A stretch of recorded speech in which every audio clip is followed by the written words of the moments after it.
Staphylococcus Aureus gets extra furious in a monster-sized episode of Cells at Work.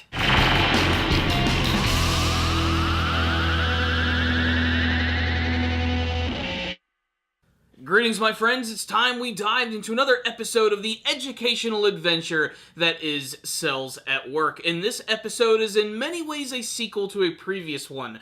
A sequel to the abrasion episode, where we got to see what would happen when someone was scratched or had a small abrasion on their arm, how the platelets would have to come in and seal it up, and how the white blood cells would have to defend against invading bacterium and viruses. And one of those bacterium went by the name of Staphylococcus Aureus, which was portrayed as the typical haughty, laughing, rich Japanese girl. You know the one I'm talking about.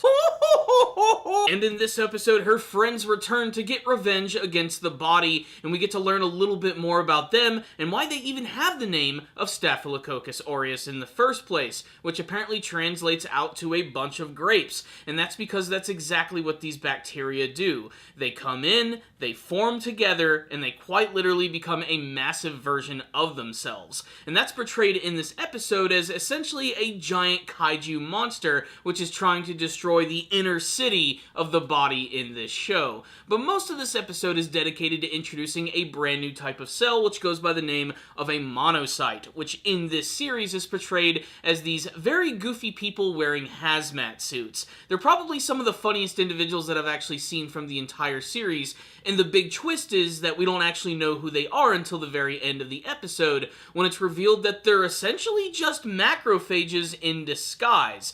The thing that's unique about macrophages is that they can actually protect the body in a number of different ways by taking on specific roles. They can go from monophyte to macrophage, and they're actually instrumental in taking down this giant, bunched up version of Staphylococcus aureus. Other than that, however, I have to say that this is probably the first episode of Cells at Work that was starting to lose its luster just a little bit. I mean, it was informative and it was educational, but it felt like just kind of like a run-of-the-mill filler-esque episode. Now, again, with Cells at Work, I'm not expecting some sort of ongoing story that's actually going to have characterization and trying to build upon a world. This is strictly an educational show, and on that merit, I do have to applaud the episode, but considering that it's still using a lot of old assets that we've seen from the series, and that they brought back a villain, and this time basically just made them bigger, it didn't grab me as much as some of the previous episodes. That being said, the battle against the giant version of Staphylococcus aureus was actually pretty fun to watch, and getting to finally see the macrophages come in was really satisfying, because one of the best things about them is that on the outside, they look really happy and bubbly and super cute and wouldn't possibly do anything violent. But when they go into battle, they have these giant cartoonish weapons, which border on being absolutely horrifying, and they laugh as they kill things. It just makes them really disturbing. So what's the rundown on this episode of Cells at Work? Well, if you wanted to learn a little bit more about Staphylococcus aureus, then this is the episode for you. Again, like I said, it was very entertaining in the sense that it was still educational like the previous episodes, but it didn't wow me as many of the previous episodes. Like I said, maybe the shine is starting to come off on the series just a little bit. That being said, one of my favorite things about the show is how it always tricks me into learning something, and I learned a lot in this episode. I thought it was also really cool how Staphylococcus aureus would actually be able to take like the fibrin, which covers up wounds and everything and actually is supposed to seal them, and is actually using that as a weapon against the white blood cells, kind of throwing it around like a giant flail and trapping them and electrocuting them. It's still got a lot of really fun imagery in the show, if anything, and still Cells at Work continues to have a really great sense of humor.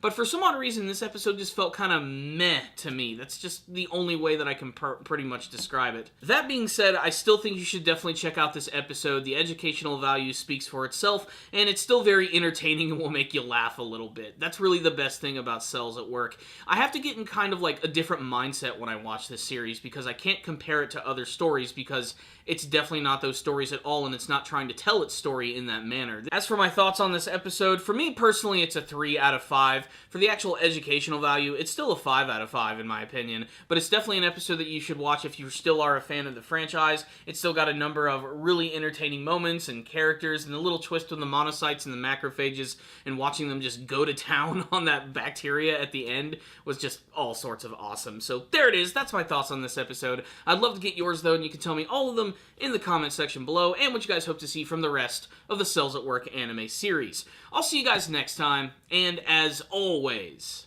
stay down, baby.